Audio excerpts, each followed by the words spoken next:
to the Enterprise World magazine.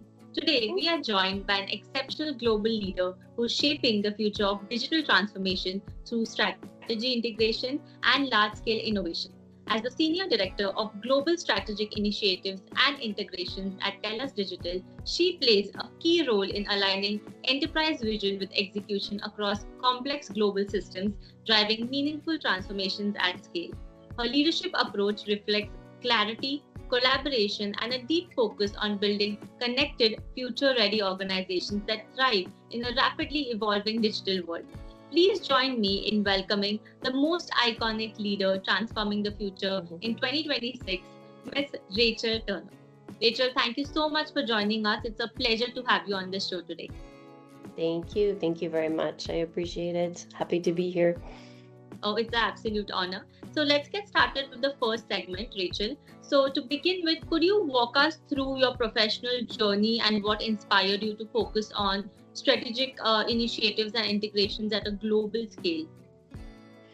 Sure, absolutely. Happy to do it. So my business background, I actually started my career in psychology, which was very different than business. And then I thought, how do you merge like psychology with business? Because I was always very interested in business. So then I went into marketing because marketing is very much got that connection point. And then through that experience, I really learned that I loved solving large, complex problems. And that was really where I got a lot of meaning and fulfillment. So I started moving more into roles that had more of that. So it's always, my background's always been centered around large scale transformations, integration, and then really key operating strategies and how you bring those to life.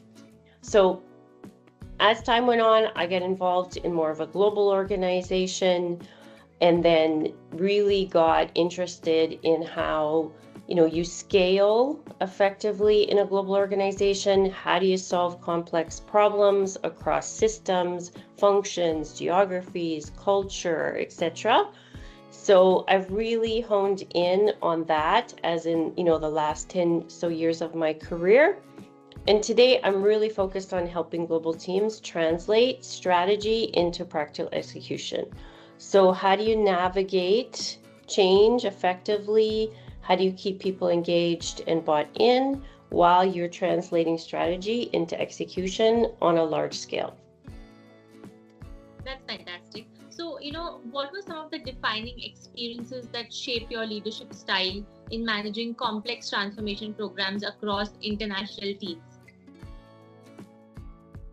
Well, managing global transformation has really taught me quickly that leadership is really less about directing and telling people, but it's a lot more about how you create clarity, alignment, and trust across teams and how you allow and foster them to bring forward all of the solutions of what you need done. I think some of the most defining experiences are, we've been thrown, myself and my team have been put into a lot of high pressure. Someone called us once the smoke jumpers, like the team that gets thrown into situations where there's a lot of gaps between what's happening with where the strategy needs to go and what is actually occurring. So for example, we just developed and implemented a large global system transformation across our agents' platforms of all the way from an agent, checking in to how they get paid in all of the teams involved and how we create a consistent global system and how we make that work. So very complicated because you're now in different countries, payroll, benefits, how do all these things align to operational practices? How do you get the technology to work smoothly? Things of this nature. So that has been a transformation we've been doing over the last 2 years. We've now implemented this system across 25,000 people and will be finished at the end of this year, which will hit about 50,000. That's excellent. So how do you approach aligning business strategy with execution when working across diverse markets and organizational structures? It's a good question. It's not a simple thing to do, but it's a great challenge. So really, to me, the theme is how do you break down the problem into chunk size pieces that it's like you need to break it down and then you need to rebuild it collectively. So you need to break it down into, what themes, what things go together. It sort of reminds me of, a puzzle, right? With Lego, where you're like, okay, these colors all fit here and these colors fit here and those pieces fit there. And then you need to make sure as you start to rebuild it, does it all come together collectively to, a great piece of Lego that you can show everyone? So are all the pieces coming together at the same time? I would say that is a really very unique skill set that I have not seen a lot of people demonstrate on a regular basis, because you really have to be able to translate abstract concepts into practical reality and then be able to align people to accomplish it. That's awesome. So in your experience, what are some of the biggest barriers organizations face when trying to integrate systems, teams, and processes effectively? Yes. I mean, I would say the biggest challenge you have is alignment. People do not agree collectively on the approach, the technology you're deciding on, the strategy that you are wanting to deploy, the timing, the cost, all of these factors. When you don't have alignment, all the way from your leaders down to the individuals needing to really do the grit and hard work of making it happen, it will not move forward. And we minimize the need for collaboration collectively as business environments. We minimize the need for collaboration, alignment, clarity of purpose and why, and really spending a concentrated time to help make sure that it's there. And then the second part to it is you need to always revisit, is it still there? Because things change, right? Usually transformational initiatives take 2-3 years at a time. So you can have alignment and then 6 months later, you might not have it again. So you have to always be making sure that you've got a concert of folks all working together, aligned to the same mission. That's well said. So how do you ensure that large-scale transformation initiatives remain people-centered while still achieving technical and operational excellence? Yeah, great question. You always need to, consistently, we as a team challenge ourselves to always ask ourselves, is this going to work for the people? The individuals that need to use this, the individuals that need to absorb the change, take the change in, does this effectively work for them? And what can we do different to make it work? So in some ways it's simple, other ways it's complex, because simplicity is always difficult to execute, but we just need to listen. You need to listen to the people that are actually using what you're going to drive change for, and then you need to be able to integrate collectively the themes that are going to make the biggest difference. That's great. So could you share with us a moment where a major initiative did not go as planned, and what key lessons you took away from that particular experience? I have many.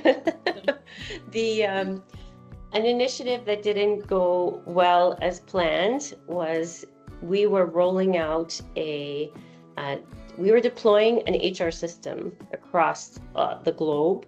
So we have 70,000 team members in 50 countries, and we were deploying what is going to be their new platform that is used for all of the HR processes, like all of their core processes of how they work, and the platform that the individuals would be using to get involved.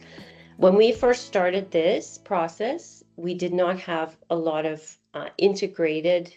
This was basically the first global system across the company.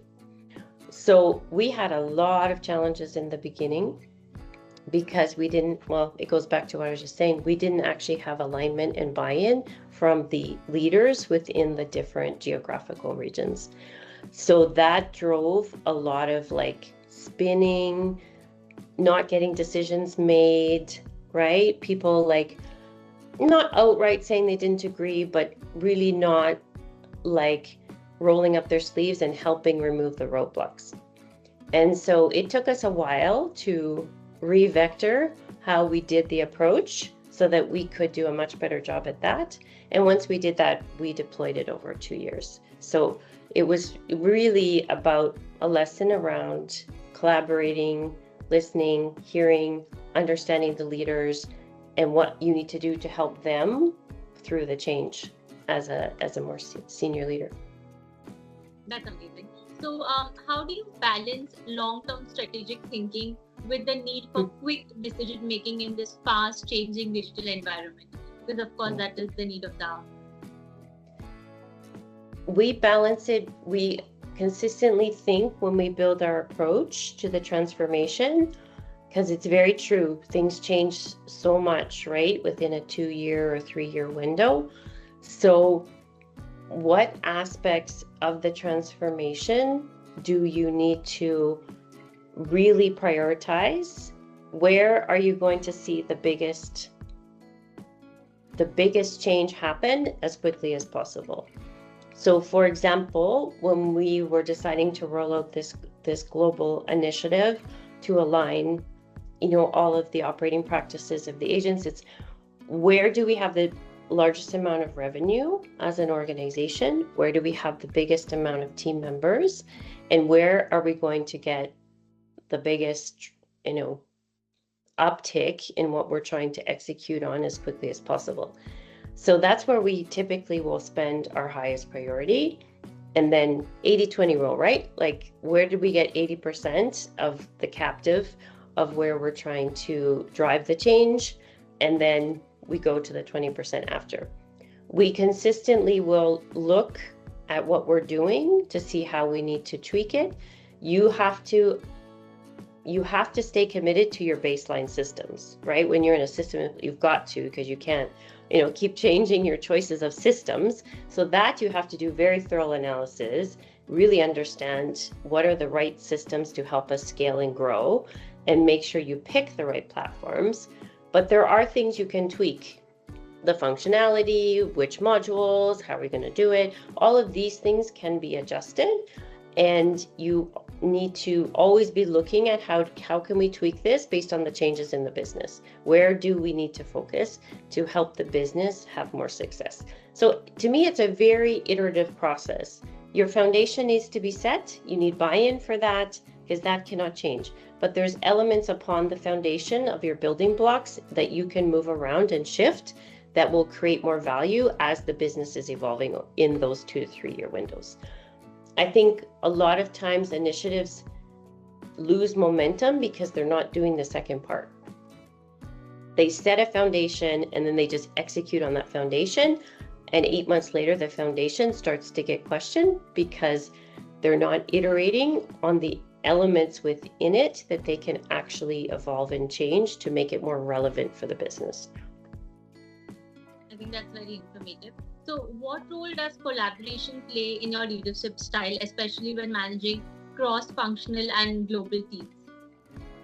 It plays a very big role. I am a collaborative leader. I really work hard with my teams to make sure we're all as collaborative as possible. We have the portfolio also of integration. So we acquire companies and then we are responsible to help the organization implement and integrate, the company with us. That takes a lot of influence and a lot of collaboration, because you are not in charge of anybody or anything. You are responsible to oversee something that many other individuals have direct accountability for. So we have really honed the ability to be an influencer and the ability to be highly collaborative to accomplish those integrations, because it's a really important skill to make sure. How do you do it? It's a lot of listening it's a lot of reflecting back to people, like, this is what I'm hearing your concerns are. This is what I think we can do. What do you think? You know, it's a lot of like building trust with them. They have a problem, you help them solve it. You really, you know, stick to your word, you listen, and you really try to help hear what their business needs are and how you and the team can help solve them. And sometimes those things are not even in the scope of what you're supposed to do. But can I actually help them? If the answer is yes, I'll do it, because that builds trust and it builds collaboration. That's super. So how has your definition of leadership evolved through your experiences in driving global integrations? It has evolved a lot. I think in the beginning, I was a lot more like, I'm the leader, I'm going to make this decision, and then sort of convincing people, you know, to come along with the decision. Now, my leadership style is much more about how can we collectively come up with the best possible decision, because things are changing too rapidly in the market, you know, technology, AI, these concepts, and you cannot do it on your by yourself. You just can't. And you need the people around you. Everybody comes to the table with unique skills, unique abilities, unique points of view and perspectives, and that is what collectively creates the best solution. So now my focus is, how do I draw out from each individual the gifts and the talents they bring to this project or to this initiative or whatever, to, you know, an integration, and then how do we collectively, right, decide what to do. Yes, there's times where you need a tiebreaker, and as a leader you need to do that. However, being much more focused on the collective knowledge, mining the collective knowledge, and then being able to align everyone to that same vision and driving it forward, versus thinking that I need to have the answer of what to do. It's a much less stressful way of working. That's fantastic right there. So yeah, I think this was a wrap for the segment 1. So let's quickly move on to the segment 2, which will be a rapid fire round, Rachel. So we'll just expect short and insightful answers now. Okay. One word that defines your leadership style. Grounded. A principle you never compromise on. Clarity and trust. One habit that keeps you effective in high pressure environments. Breaking down complex problems into bite-sized pieces, showing momentum in solving a problem to generate purpose and alignment for what we're doing. That's nice. A misconception about digital transformation leaders. It's all about technology and not the people. The most rewarding part of leading global initiatives. I think the most rewarding part is seeing such diverse individuals, different cultures, different languages, different teams, different backgrounds come together, align on a common vision, and collectively execute towards it. It's very rewarding to see a group of people do that. That's a fabulous answer. A key one skill every future leader in tech must develop. Adaptability. Your personal leadership mantra in one line. Clarity drives momentum. Second one would be, don't ask anyone to do something you're unwilling to do yourself. That's great. I think you are incredible. This round is a complete success for us. So let's move on to the third segment. So Rachel, with all of the experience that you've had, you've come a very long way. So if you had to share one message with emerging leaders who aspire to drive global transformation, what would it be? One message. My message would be, you can never, as a leader, you really need to focus on listening to your people. They have the answers. The answers are there. Many times we just are so focused on all of the things we need to get done that we get into do mode. And really, if you take a step back, take a breath and listen, things will come. That's one. Two, I would say you need to really be willing to be a team player with your people and bring everyone's strengths to the forefront and help the teams really work in a cohesive fashion. I think those are really words of wisdom right there. So this brings us to the final segment, fourth one.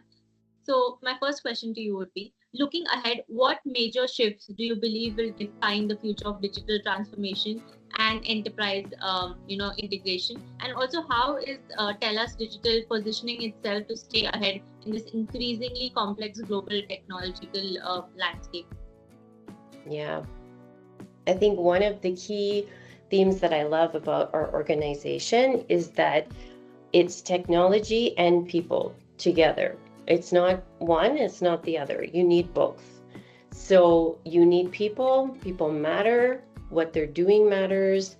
I think a lot of times now with AI and the advancement of technology, people start to feel that they're not being seen and their value is not being appreciated, so to speak. So you need to hone in on your people and valuing what they bring, and you need to marry that with your technology. So how do I bring the two together to create the best possible outcome? Because both bring value, just different values. So that's what I really love about TELUS Digital is we really focus on how to do that. We've been acquiring a lot more companies in the digital space, different types of technologies. It's been very fascinating to learn and understand what they do. And in every integration I've done, I can tell you, if the people are not there and you don't have this marriage going on between the two, we do not see the same level of success as if we have it. So that's a big vision for us collectively as a company. That's splendid. So because you talked about AI, so how do you see the role of AI, automation, and connected systems evolving in shaping enterprise ecosystems? I think AI and automation is going to increasingly remove operational friction within organizations. I think I already see it on a regular basis. It really helps people get things done faster if they're, using it effectively and properly. I think organizations that have the ability to figure out how they can leverage AI and still very much show that their people matter, that they're seen, and where and how the people continue to add value into the organization is very key to the success of AI. We still need to stay, in my opinion, human-centric, because at the end of the day, we're all humans. We all matter in this world. And you have to augment that, in my opinion, with your technology. Whereas I think some companies are more focused on just going after the technology and thinking that the humans can, help execute. I think it needs to be more of a partnership between the two. That's a very insightful answer. So this brings me to the last question. In your view, what will distinguish successful leaders in the next era of digital and operational transformation? I think what will distinguish successful leaders is that if they help their teams understand how to use automation, AI technology effectively, and where and how it can really help them, add more value into what they're doing, number one. I think number two is, as leaders, we need to be, I would say, fairly vigilant about staying focused on what is our highest priorities, what is our strategy, what is our vision, what are we trying to accomplish, and continuing to help the team move in that direction, and to give our attention, I'm really working on personally single focused attention. So when I'm with you in a meeting, I'm with you. I'm not doing chats. I'm not texting my, someone who's texting me. I'm not like distracted, being focused. And I think one of the challenges that has come with technology is we can get very distracted very easily. And so really, as a leader, you are going to stand out if you can stay focused and you can stay attentive to whatever you are doing in that moment. I don't actually believe in multitasking. I think it's very difficult. I don't actually think it drives the outcomes that we think it might drive. And I think for myself personally, the more I stay focused, the more and the better results I get. So that, and then I'd say the last one is listening. We need to become good listeners, and we are in an era where there's lots of noise, there's lots of distraction, there's lots of noise.